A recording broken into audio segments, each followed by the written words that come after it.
গণতান্ত্রিক মূল্যবোধে বিশ্বাসী হওয়ার কারণে আমরা কিন্তু সবসময় নির্বাচনমুখী একটি সংগঠন। একক ছাত্র সংগঠন হিসেবে বাংলাদেশ জাতীয়তাবাদী ছাত্রদলের প্রায় 1.5 শতাধিক নেতাকর্মী শহীদ হয়েছে। আমাদের জাতীয়তাবাদী ছাত্রদল ডাকসু নির্বাচন চাই। ডাকসু নির্বাচন সন্নিকটে এরকম একটা আভাস পাওয়া যাচ্ছে।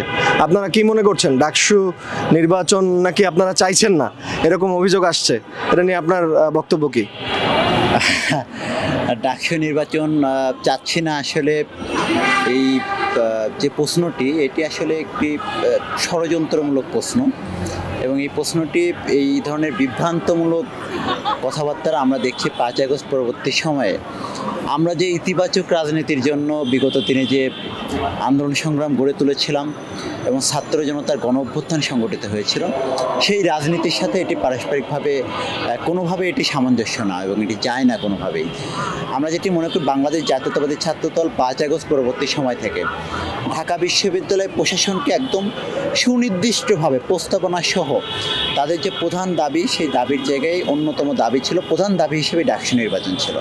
সুতরাং বাংলাদেশ জাতীয়তাবাদী ছাত্রদল ডাকসু নির্বাচন চাই, এবং সেই ডাকসু নির্বাচন চাওয়ার লক্ষ্য থেকেই এই ঢাকা বিশ্ববিদ্যালয়ের শিক্ষার্থীদের পরিপূর্ণ প্রতিনিধিত্ব নিশ্চিত হয়, এবং ঢাকা বিশ্ববিদ্যালয়ের শিক্ষার্থীদের কল্যাণের জন্য এমন একটি গঠনতন্ত্রের সংস্কার প্রস্তাবনা বাংলাদেশ জাতীয়তাবাদী ছাত্রদল ঢাকা বিশ্ববিদ্যালয় প্রশাসনকে দিয়েছিল। জি, আপনারা যে প্রস্তাবনা দিয়েছিলেন, সেই প্রস্তাবনার পুরোপুরি আপনাদের দাবি কি পূর্ণ হয়েছে? না, পুরোপুরি দাবি আমাদের পূর্ণ হয়নি। আমরা দেখেছি যে বিগত কয়েকদিন আগে যে গঠনতন্ত্রের সংস্কারের বিষয়ে বিশ্ববিদ্যালয় প্রশাসনের পক্ষ থেকে যে বিবৃতি দেওয়া হয়েছে, সেখানে আমরা দেখেছি নতুন কিছু সম্পাদকীয় পদ, যেটি বাংলাদেশ জাতীয়তাবাদী ছাত্রদল তাদের প্রস্তাবনা দিয়েছিল, সেগুলো অন্তর্ভুক্ত করা হয়েছে। আরও কিছু বিষয় সংযোজন করা হয়েছে, তবে বাংলাদেশ জাতীয়তাবাদী ছাত্রদলের মূল যে দাবিগুলো ছিল সেইগুলোকে উপেক্ষা করা হয়েছে। বিশেষ করে শিক্ষার্থীদের প্রতিনিধিত্ব নিশ্চিত হয়, এই লক্ষ্যে নির্বাচিত প্রতিনিধিদের, ছাত্র প্রতিনিধি, বিশেষ করে ডাকসুর যিনি সভাপতি পদে থাকবেন, সেটি যেন ছাত্রদের মধ্য দিয়ে আসে, এবং একই সাথে যিনি অর্থের দায়িত্ব পালন করবেন কোষাধ্যক্ষ পদটি, সেটিও নির্বাচিত হোক, সেটি আমাদের চাওয়া ছিল। কিন্তু এই প্রধান দাবিটি বিশ্ববিদ্যালয় প্রশাসন উপেক্ষা করেছে। এখন এই মুহূর্তে যদি তাহলে ডাকসু নির্বাচন দিয়ে দেয় প্রশাসন, তাহলে কি আপনারা ডাকসু নির্বাচনে যাবেন? আচ্ছা, আমরা ডাকসু নির্বাচনে যাব কি যাব না, অংশগ্রহণ করব কি করব না, এটি অনেক বড় প্রশ্ন। কারণ এটি আমাদের সংগঠনের সকল নেতাকর্মীর মতামতের ভিত্তিতে, যেহেতু আমরা গণতান্ত্রিক মূল্যবোধে বিশ্বাসী, গণতান্ত্রিক মূল্যবোধে বিশ্বাসী হওয়ার কারণে আমরা কিন্তু সবসময় নির্বাচনমুখী একটি সংগঠন। এবং বিগত দিনেও আপনারা অবগত আছেন যে 2019 সালে যখন ফ্যাসিস্ট আওয়ামী সরকার রাষ্ট্র ক্ষমতায় ছিল, এবং তারা যখন রাষ্ট্র ক্ষমতায় থেকে একটি নিয়ন্ত্রিত কারচুপি প্রহসনের নির্বাচন, ডাকসু নির্বাচন আয়োজন করেছিল, তখনও কিন্তু বাংলাদেশ জাতীয়তাবাদী ছাত্রদল শুধুমাত্র এই গণতান্ত্রিক ধারা রক্ষার লক্ষ্যে, এই ধারার যাতে অব্যাহত থাকে সেই লক্ষ্যে কিন্তু নির্বাচনে অংশগ্রহণ করেছিল। সুতরাং আমরা এই মতামতটি আমাদের সংগঠনের সকল নেতাকর্মীদের সাথে আলাপ আলোচনার ভিত্তিতে জানাতে পারবো যে আসলে আমরা ডাকসু নির্বাচনে অংশগ্রহণ করব কি করব না।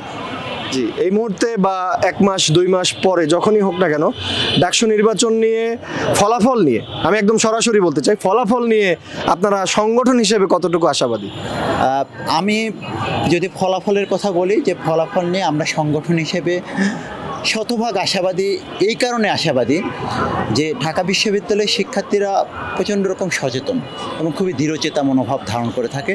সেটি আমরা বিগত দিনে সকল আন্দোলন সংগ্রামে তাদের যে ভূমিকা, সেটির মাধ্যমে আমরা দেখেছি। দেখেন, বাংলাদেশ জাতীয়তাবাদী ছাত্রদল এমন একটি সংগঠন, যে সংগঠনটি বিগত 1.5 দশক ধরে এই যে বাংলাদেশের উপর চেপে বসা স্বৈরাচার ফ্যাসিস্ট শাসক, তাদের বিপরীতে মাথা উঁচু করে এবং তাদের চোখে চোখ রেখে, তাদের রক্তচক্ষু উপেক্ষা করে রাজপথে শিক্ষার্থীদের কল্যাণে এবং এদেশের জনগণের ভাগ্য বদলের জন্য, তাদের ভোটাধিকার হরণের যে আন্দোলন হয়েছিল, ভোটাধিকার ফিরিয়ে আনার জন্য, সেই আন্দোলনে একদম সম্মুখ সারিতে থেকে একমাত্র ছাত্র সংগঠন হিসেবে রাজপথে নেতৃত্ব দিয়েছে এবং লড়াই সংগ্রাম করেছে। এবং সেই লড়াই সংগ্রাম করতে গিয়ে বাংলাদেশ জাতীয়তাবাদী ছাত্রদলের শত শত নেতাকর্মী গুম খুন হয়েছে এবং সর্বশেষ যে জুলাই আগস্টের যে অভ্যুত্থান, সেই অভ্যুত্থানে একক ছাত্র সংগঠন হিসেবে বাংলাদেশ জাতীয়তাবাদী ছাত্রদলের প্রায় 1.5 শতাধিক নেতাকর্মী শহীদ হয়েছেন। সুতরাং এই যে শহীদের সংখ্যা, এই যে আত্মত্যাগ এবং এই যে প্রকাশ্যে রাজনীতি করার যে চ্যালেঞ্জ করার যে সক্ষমতা, শিক্ষার্থীরা এই সাহসিকতা এবং এই দৃঢ়চেতা মনোভাবকেই তারা ধারণ করবে এবং এই জন্যই বাংলাদেশ জাতীয়তাবাদী ছাত্রদলকে তারা বেছে নেবে। জি, বিশ্ববিদ্যালয়ের আইন শৃঙ্খলা পরিস্থিতি এবং আপনাদের একজন সহকর্মী নিহত হওয়ার যে হত্যার বিচারের দাবিতে আপনারা আন্দোলন করছেন, সেই আন্দোলনের এখন সর্বশেষ কি অবস্থায়?